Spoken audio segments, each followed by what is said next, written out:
ধাৰাত অৱস্থিত সেই কথা শ্ৰীমন্ত শংকৰদেৱে আজি 500 বছৰ আগতে এই কথাত প্ৰতিপন্ন কৰিছিল। এইটো কম কথা নাছিল। সমদলে কয়লি পয়না আমি একেলগে আগুৱাই যোৱাৰ কথা কৈছে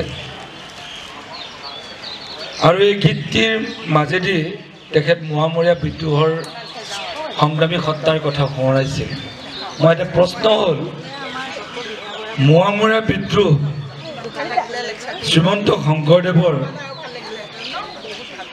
মাজত থকা যি আধুনিক এক সাম্যবাদী দৰ্শনৰে এটা ফলশ্ৰুতিত মোৱামৰীয়া বিদ্ৰোহ সংগঠিত হোৱা বুলি বহুলোকে কয় আৰু লগতে যিটো ব্ৰাহ্মণ্যবাদৰ বিপৰীতে নৱবৈষ্ণৱবাদৰ যিটো ধাৰা জনজাতিসকলৰ নিজৰ সাংস্কৃতিক যিটো উপাদানসমূহৰ বৈচিত্ৰতা অক্ষুণ্ণ ৰাখি এটা পৰ্যায়ত 4টা সংগতিত যেতিয়া বিভাজন হৈ গ'ল বৈষ্ণৱ ধাৰাটোৰ ব্ৰহ্ম সংগতি, পুৰুষ সংগতি, নিকা সংগতি আৰু কাল সংগতি।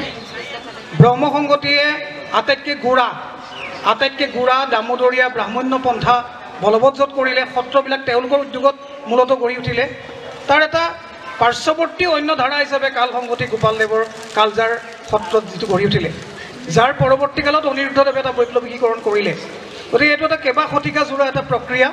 মই ভাবোঁ যে এই কথা সঁচা যে শংকৰদেৱৰ দ্বাৰা প্ৰৱৰ্তিত নৱবৈষ্ণৱ আন্দোলনত মোৱামৰীয়া বিদ্ৰোহৰ সম্ভাৱনা নিহিত আছিল। নহ'লে শংকৰদেৱক কেনেকৈ উল্লেখ কৰিব পাৰে? শংকৰদেৱৰ নাম হয় কেনেকৈ পাৰে এই কথাটো যে উল্লেখ কৰিব পাৰে, তাৰমানে শংকৰদেৱৰ ভিতৰত সেই গণতান্ত্ৰিকতা থকাৰ কাৰণে। কিন্তু শংকৰদেৱে এইটো বাট কাটি থৈ গৈছে। শংকৰদেৱে এনেকুৱা এটা বিদ্ৰোহ বিচাৰিছিলে বুলিতো আমি এতিয়া ঘূৰি গৈ ক'ব নোৱাৰোঁ। মই ভাবোঁ যে শংকৰদেৱৰ ভিতৰত দুটা মই যদি প্ৰতীকীভাৱে দুজন ব্যক্তিক যদি ক'ব লাগে তেতিয়াহ'লে মই তেনেকৈ ক'ম, শংকৰদেৱৰে আন্দোলনৰে এজন মানুহ দামোদৰদেৱ, এটা ধাৰা, আৰু আন এটা ধাৰা তাৰে একেবাৰে বিপৰীত ধাৰাৰ ফালে গোপালদেৱ, অনিৰুদ্ধদেৱ। গতিকে এটা আজিৰ পৰিভাষাত মই ক'লে ক'ম যে এটা সোঁপন্থী ধাৰা, আৰু আজিৰ পৰিভাষাত মই ক'লে ক'ম যে এটা বাওঁ ধাৰা আৰু ক'ব গ'লে উগ্ৰ বাওঁ ধাৰা। এই দুয়োটাৰে একেটা জেগাৰ পৰাই নিহিত হ'লেও, একেটা জেগাৰ পৰা উন্মেষ ঘটিলেও কিন্তু বহু আগতে তাৰ বিভাজন ঘটি গৈছে। এইটো চমুকে ক'ব গ'লে মোৰ মতামতৰ ব্যক্তিগত। এই জন্ম শতবৰ্ষ তেওঁৰ যি পালিত হৈছে অসম জুৰি, সেই প্ৰক্ৰিয়াটোত মই অলপ জড়িত হৈ পৰিছোঁ। আৰু এটা অতি প্ৰাসংগিক কথা যে আমি কি ধৰণৰ মানে প্ৰতিবন্ধক বা কি ধৰণৰ আমি এটা দৃষ্টিভংগীৰ সন্মুখীন হ'বলগীয়া হৈছে অমৰজিৎ গুহৰ এই হেৰিখিনি প্ৰতিষ্ঠা কৰিবলৈ যাওঁ। যে এটা কথা হ'ল যে আজি ভাৰতবৰ্ষত বা অসমত যিটো পৰিৱেশ বিৰাজ কৰিছে, এটা বৌদ্ধিকতা বিৰোধী এটা পৰিৱেশ, য'ত প্ৰশ্ন কৰাৰ অধিকাৰ বা প্ৰশ্ন কৰাৰ ন্যায্যতা বা প্ৰশ্ন কৰাৰ যিটো প্ৰয়োজনীয়তা, যিটো গণতান্ত্ৰিক এটা ব্যৱস্থাৰ আটাইতকৈ মানে লেণ্ডমাৰ্ক মানে কথা, যে যদি আমি প্ৰশ্ন নকৰোঁ, অকল শাসক নহয়, আমি শিকি থকা কথা, এই দেৱব্ৰত শৰ্মাই অলপ আগতে যিবিলাক কথা ক'লে যে আমি আমাৰ ইতিহাস সম্পৰ্কে, আমাৰ ইতিহাসৰ যিটো চেঞ্চ বোধ আমাৰ গঢ় লৈ উঠিছিল, যিবিলাক কিতাপ পঢ়ি আমি ডাঙৰ দীঘল হৈছোঁ, কমন চেঞ্চ, যাক আমি কমন চেঞ্চ বুলি ভাবোঁ, সহজতে জ্ঞান বুলি ভাবোঁ, সেইটোক আমি যদি প্ৰশ্ন নকৰোঁ তেতিয়াহ'লে সেই কমন চেঞ্চে আমাক গ্ৰাস কৰি থাকিব। আমি নতুন কথা একো শিকিব নোৱাৰিম। আৰু তেতিয়া আমাৰ গুৰু থাকিলেও, আমাৰ পথিকৃত থাকিলেও আমি তেওঁৰ পৰা একো নতুন বস্তু গ্ৰহণ কৰিব নোৱাৰিম। আৰু অমৰজিৎ গুহৰ দৰে ঐতিহাসিকৰ সেইকাৰণে প্ৰয়োজন। আৰু সেইকাৰণে তত্ত্ব আমাক যে লাগে, তত্ত্ব এইকাৰণে লাগে কাৰণ theory is the critique of common sense. থিয়ৰীৰ চব কথাই আমি মানিব লাগিব, একেটা থিয়ৰীতে আমি খামুচি থাকিব লাগিব, এইটো কথা নহয়। কিন্তু থিয়ৰীয়ে আমাক এটা বেলেগ ধৰণৰ দৃষ্টিকোণ দিয়ে। আমি যেনেকৈ ফেমিনিজিমৰ ওচৰত গ'লে আমি শ্ৰেণীবিভক্ত সমাজৰ মাজতে আমি নাৰী পুৰুষৰ আমি বৈষম্য বা অসাম্য আমি উদ্ধাৰ কৰিব পাৰোঁ, তাৰ তাৎপৰ্যবিলাক উদ্ধাৰ কৰিব পাৰোঁ।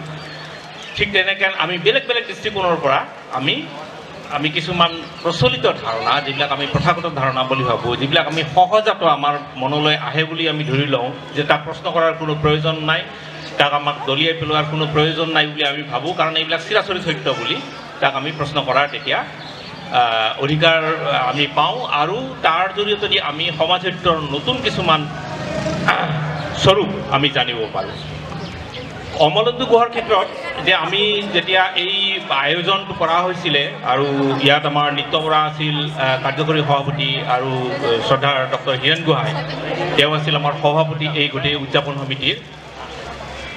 আমি প্ৰথম অৱস্থাত এইটো নহয় যে অমলেন্দু গুহা এনেকুৱা এটা টাৱাৰিং পাৰ্চনেলিটি, গতিকে তেওঁকতো আক্ৰমণ কৰি থাকিব নোৱাৰি, আৰু এনেকুৱা এটা উপলক্ষত অসমৰ বিদ্যুৎ সমাজ অকল গুৱাহাটী কেন্দ্ৰিক নহয়, ডিব্ৰুগড়ৰ পৰা একেবাৰে ধুবুৰীলৈকে সকলো মানুহ গোৱালপাৰালৈকে জড়িত হৈছে। অন্ততঃ যিখিনি মানুহ আমি সমাজ মনস্ক বুলি ভাবোঁ আৰু যিবিলাকে ইতিহাসক নতুনকৈ চালি জাৰি চোৱাৰ প্ৰয়োজন বোধ কৰে। গতিকে এটা বস্তু হয় যিটো উপন্যাসৰ নৰহে কৈছে যে আমি কি ধৰণৰ প্ৰতিবন্ধক, সেইটো হৈছে চাইলেঞ্চ, নীৰৱতা। আমি যিবিলাক উদ্যোগ লৈছিলোঁ তাত বহুত মানুহে এনেই নকয় আকৌ যে নিলিখোঁ বুলি নকয় বা আমি নাহোঁ বুলি নকয়, আহিম এনেকুৱা, কিন্তু তেওঁলোকে এটা নীৰৱতা বাঞ্ছনীয় বুলি ভাবে। আৰু সেইটো তেওঁলোকৰ হয়তো নিজৰ বৌদ্ধিক অসাধুতাৰো কথা হ'ব পাৰে, নতুবা তেনেকুৱা ভেষ্টেড ইণ্টাৰেষ্ট বা তেনেকুৱা উচ্চ মহলত চাপৰ কাৰণেও হ'ব পাৰে যে বহুত বিদ্বান মানুহ, আনকি এটা আচৰিত ধৰণৰ কথা যে আমাৰ শিক্ষাসূচী মহলত এতিয়া ইতিহাস এটা গুৰুত্বপূৰ্ণ বিভাগ, অসমৰ সকলো কলেজত এই বিভাগটো আছে, কিন্তু সেই অনুপাতে অমলেন্দু গুহা জন্ম শতবাৰ্ষিকীৰ যিকোনো প্ৰক্ৰিয়াৰ মাজত আমাৰ সেই ঐতিহাসিকসকল কিন্তু, সেই বিদ্বানসকল কিন্তু অতি কমকৈ। গতিকে যিবিলাক মানে আমাৰ দৰে শিক্ষাসূচী নহয়, ইতিহাস সম্পৰ্কে আগ্ৰহী, তেনেকুৱাই মানুহ বেছিভাগ জড়িত হৈছে। গতিকে সেইটো আমাৰ ৰাজনৈতিক পক্ষপাতিত্ব বুলিও কিছুমানে ক'ব, কিন্তু এইটো হয় যে আমি এই এক বছৰৰ অভিজ্ঞতাৰ পৰা আমাৰ ধাৰণা হৈছে যে অসমৰ ইতিহাস চৰ্চাৰ নতুন প্ৰয়োজন, নতুন আগ্ৰহ কিন্তু আমাৰ নতুন প্ৰজন্মৰ মাজত। আৰু সেইদিনা আমাৰ যিখন সামৰণি জন্ম শতবৰ্ষৰ সামৰণি যিটো অনুষ্ঠান আছিল, য'ত উপেন্দ্ৰ সিং আহিছিলে আৰু তেওঁ এটা গুৰুত্বপূৰ্ণ ভাষণ তেওঁ দিছে, কনফ্লুৱেঞ্চ অফ কালচাৰ বুলি, যে ভাৰতবৰ্ষৰ যিটো ষ্টেটিক ধাৰণা আমি কৰি থাকোঁ ইতিহাস সম্পৰ্কে বা আমাৰ কালচাৰেল যিটো আমি এই বেদৰ পৰাই আমি টানি লৈ আহোঁ যেন অন্য কোনো উপাদান নাই, তেনেকুৱা এটা গুৰুত্বপূৰ্ণ বিষয়ত তেওঁ ভাৰতবৰ্ষৰ ইতিহাস চৰ্চাৰ কিছুমান দিশ তেওঁ দাঙি ধৰিছে। আৰু সেই ভাষণটো যথেষ্ট মূল্যৱান, আৰু সেই অনুষ্ঠানত আমাৰ যথেষ্ট মানুহ গোট খাইছিলে, আৰু তাত দেখিছোঁ যে আমাৰ যথেষ্ট শিক্ষাৰ্থী সেই অনুষ্ঠানত জড়িত হৈছিল। গতিকে এইটো এটা খুব আগ্ৰহৰ কথা আৰু এটা বৰ আশাৰ কথা যে অমলেন্দু গুহাৰ জন্ম শতবাৰ্ষিকীয়ে কেৱল অমলেন্দু গুহাৰ ৰচনাৱলীয়ে নহয়, যে অসমৰ ইতিহাস চৰ্চা সম্পৰ্কে যিবিলাক ষ্টেটিক ধাৰণা আমি লৈ আছোঁ যে সেই সম্পৰ্কে এটা নতুন কৌতূহল সৃষ্টি কৰিব পাৰিছে। আৰু যিটো দেৱব্ৰত শৰ্মা মোৰ বন্ধু, তেওঁ যথেষ্ট গৱেষণালব্ধ তথ্যৰ আধাৰত কিছুমান নতুন কথা তেওঁ কৈছে। যে এটা কথা হয় যে ফৰাচী বিপ্লৱৰ লগত তেওঁ এটা মানে তেওঁ সাযুজ্য এটা দেখিবলৈ পাইছে। সেইটো ময়ো ভাবোঁ যে এই যে 8 লাখ শ্বহীদ হোৱা যে 24 লাখ মানুহৰ নহয় জানো সেই সময়ত, গতিকে তাৰ অভিঘাতটো কি আছিল সামাজিক, ৰাজনৈতিক আৰু অৰ্থনৈতিক হেৰি, বহুত সেই সময়ত অভাৱ অনাটনতো বহুত মানুহ মানে দুৰ্ভিক্ষতো মৰিবলগীয়া হৈছিল, এক ধৰণৰ এটা নৈৰাজ্য।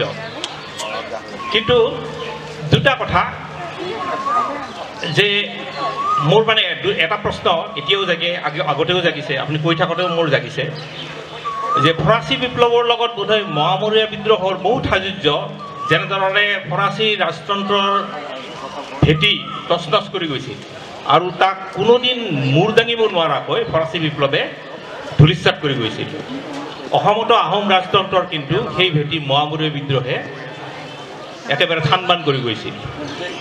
আৰু দ্বিতীয় কথাটো হ'ল যে ফৰাচী বিপ্লৱৰ ক্ষেত্ৰত মই ভাবোঁ এটা কনচিয়াছ লিডাৰশ্বিপ আছে, মোৱামৰীয়া বিদ্ৰোহৰ ক্ষেত্ৰত সেই লিডাৰশ্বিপটো ইমান কনচিয়াছ লিডাৰশ্বিপ আছিল বুলি বা অগ্ৰভাগত আছিল বুলি সকলো বিদ্ৰোহ বা সকলো সময়তে আছিল বুলি মোৰ ধাৰণা নহয় সেইটো এটা কথা কিন্তু এই যিটো কথা দেৱব্ৰত শৰ্মাই কৈছে সেইটো কথাত মই একমত যে ফৰাচী বিপ্লৱৰ দৰে মোৱামৰী বিদ্ৰোহে আহোম ৰাজতন্ত্ৰৰ ভেটি থান-বান কৰি গৈছিল আৰু ফৰাচী বিপ্লৱে যিয়ে নহওক তাৰ পাছত তেওঁলোকে সন্ত্ৰাসৰ ৰাজনীতিৰ ফলত ইউৰোপত এটা বেলেগ প্ৰতিক্ৰিয়াৰো জন্ম দিলে গতিকে নেপোলিয়নৰ দৰে ৰাষ্ট্ৰনেতাৰ অভ্যুদয় হ'ল সেইটো এটা বেলেগ প্ৰসংগ বা যেনেকৈ অসমত ব্ৰিটিছৰ আগমন সহজ হৈ পৰিল গতিকে ব্ৰিটিছেতো প্ৰথমতে তেওঁলোকে শান্তি স্থাপনৰ উদ্দেশ্যে আহিছিল আৰু তেওঁলোকৰ যিবিলাক ইণ্টাৰনেল প্ৰাইভেট লেটাৰ্ছ ডেভিড স্কটৰে হওক বা যিয়ে হওক তাতো তেওঁলোকে কিন্তু এই কথাটোৱে কৈছিল যে আমি এখন পৰদেশত আহিছোঁ গতিকে আমি অনুৰোধত আহিছোঁ কিন্তু ব্ৰিটিছৰ এতিয়ালৈকে পলিচি যে আমি তাৰ অভ্যন্তৰত আমি ভিতৰৰ হেৰিত ইণ্টাৰফেয়াৰ নকৰোঁ